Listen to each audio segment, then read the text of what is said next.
Physical और compound pendulum oscillation time period. Oscillation time period निकालना है फिजिकल या कंपाउंड पेंडुलम का। फिजिकल और कंपाउंड पेंडुलम एक ही है, ठीक है।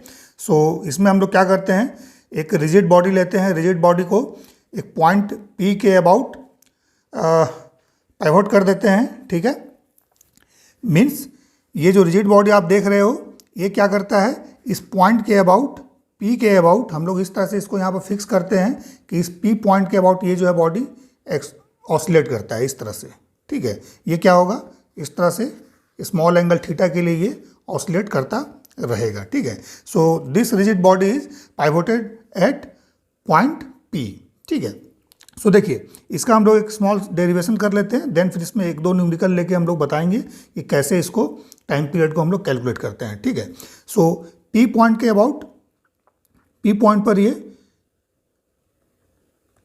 पाइवट है। So this is the centre of mass, this point is the centre of mass, ठीक है। सो सेंटर ऑफ मास यहाँ पर है। सो इस रिजिड बॉडी का क्या होगा, वेट इस पॉइंट से इस पॉइंट पर लगेगा, ठीक है। और P पॉइंट से लेकर सेंटर ऑफ मास के बीच का distance let's say it is D, small d, ठीक है। ये D मान लेते हैं हम लोग। इसका मास हम लोगों ने M ले लिया है। अब इस रिजिड बॉडी को हम लोगों ने क्या किया, स्मॉल एंगल थीटा पर इसको हम लोगों ने रोटेट करके यहाँ से इसको रिलीज किया, ठीक है। ऑसिलेशन ऐसे ही होता है। इसे सिंपल पेंडुलम का हम लोग कैलकुलेट करते हैं। सिंपल पेंडुलम में क्या होता है, एक मासलेस थ्रेड से हम लोग क्या करते हैं, एक बॉब, स्मॉल बॉब जिसका मास M है, इसको हम लोग क्या करते हैं, ऑसिलेट कराते हैं। इस बॉब को क्या करते हैं, स्मॉल एंगल थीटा के लिए हम लोग ऑसिलेट कराते हैं, ठीक है। सो ये बॉब क्या होता है, स्मॉल एंगल थीटा के लिए रोटेट करता रहता है, ठीक है। इस तरह से ये ऑसिलेट करता रहता है, ठीक है।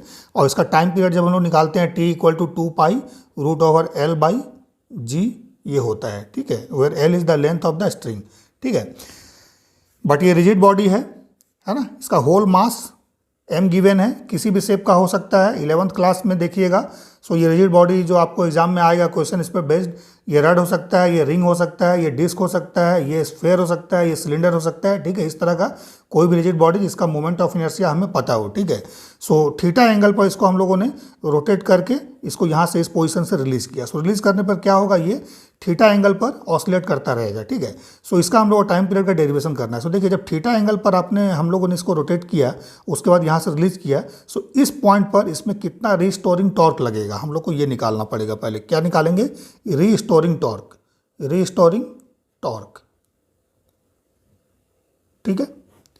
सिंपल पेंडुलम में क्या करते हैं, रिस्टोरिंग फोर्स निकालते हैं, यहाँ पर रिस्टोरिंग टॉर्क निकालेंगे। तो देखिए mg इसका क्या होगा, mg force that is the weight will be downward, है ना, ग्रेविटी के डायरेक्शन में। सो देखिए इसका दो कंपोनेंट होगा। इस लाइन को जो है ना आगे की तरफ बढ़ाते हैं हम लोग, ठीक है। सो देखिए this line is parallel, so if this angle is theta this must be theta. mg है, सो इसका कंपोनेंट इधर होगा mg cos थीटा, और एक कंपोनेंट होगा परपेंडिकुलर इस लाइन पर, this is mg sin theta.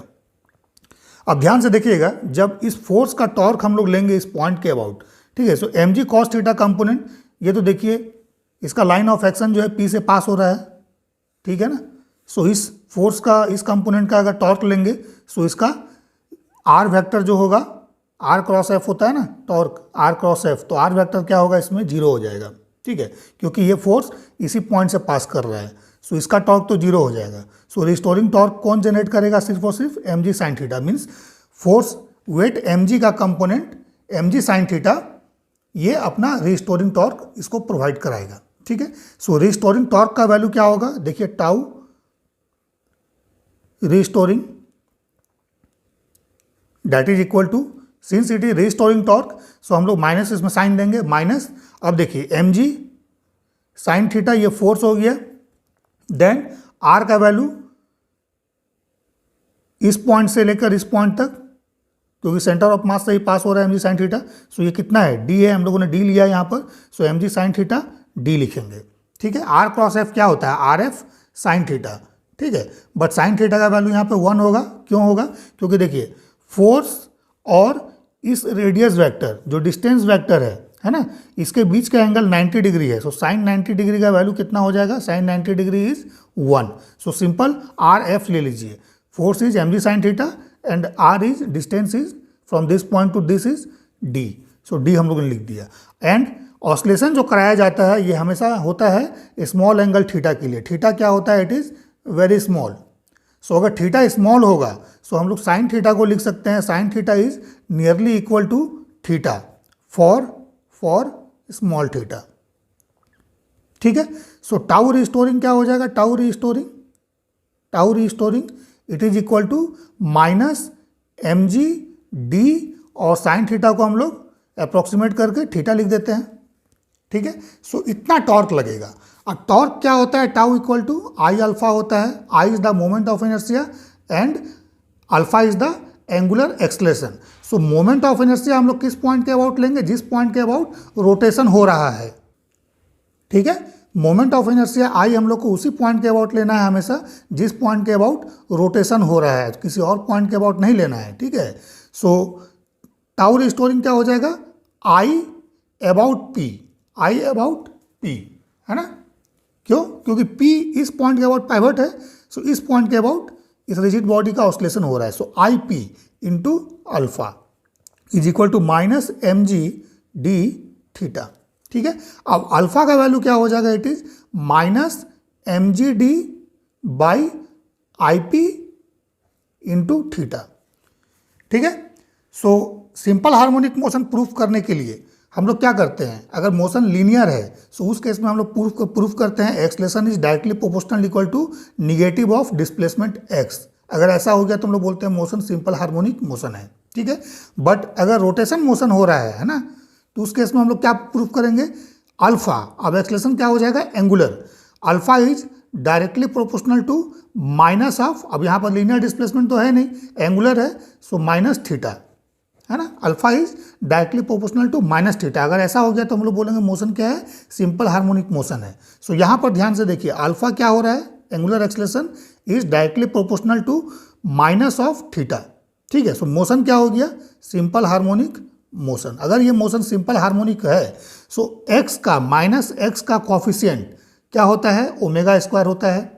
तो यहाँ पर माइनस थीटा का कॉफिशिएंट क्या होगा? ओमेगा स्क्वायर होगा। ठीक है। सो यहाँ पर ओमेगा स्क्वायर का वैल्यू कितना हो जाएगा? It is M G D by I P. ठीक है। सो इसका मतलब ओमेगा जो हो जाएगा that is equal to root over M G D by I P. ठीक है। ओमेगा कितना हो जाएगा? 2 pi F, 2 pi into frequency of oscillation. So frequency of oscillation जब हम लोग निकालेंगे it is 1/2 pi root over M G D by I P. Root के अंदर ये रहेगा, फ्रीक्वेंसी ऑफ ऑसिलेशन हो गया। टाइम पीरियड कैसे निकालेंगे? टी क्या हो जाएगा? 1/f, जो f का वैल्यू है उसको उलट देना है। ठीक है। सो क्या हो जाएगा? T equal to 2 pi root over I P by M G D. ठीक है। इसको हम लोग सेपरेट लिखते हैं यहाँ पर। So time period T equal to 2 pi root over I P by M G D. ठीक है ना। सो अगर कोई भी फिजिकल पेंडुलम है या कंपाउंड पेंडुलम है तो उसका टाइम पीरियड ऑफ ऑसिलेशन हम लोग इसी फॉर्मूला से निकालते हैं। T equal to 2 pi root के अंदर में आई पी लेते हैं, moment of inertia of rigid body about the point of pivot. ठीक है। जिस पॉइंट के अबाउट ये पाइवट है, जिस पॉइंट के अबाउट इसका रोटेशन हो रहा है उस पॉइंट के अबाउट मोमेंट ऑफ इनर्शिया लेते हैं, then divide by mass, rigid body का mass into acceleration due to gravity into distance of centre of mass from the point of pivot. ठीक है। जिस पॉइंट से पाइवट है ये, उस पॉइंट से सेंटर ऑफ मास का डिस्टेंस डी हम लोग लेते हैं। ठीक है। तो बस ये फॉर्मूला को हम लोग को यूज़ करना है। अब रिजिड बॉडी कोई भी हो, जैसे मान लीजिए अगर हम लोग इस केस में लेते हैं एक रिजिड बॉडी, जैसे आप लोग थंबनेल में देख रहे होंगे, एक रड है, थिन रड। ठीक है। थिन रड, इसको इस पॉइंट से एक एंड के अबाउट पाइवट कर दिया गया। ठीक है। इस पॉइंट के अबाउट ये रोटेट हो रहा है। रड का लेंथ एल है।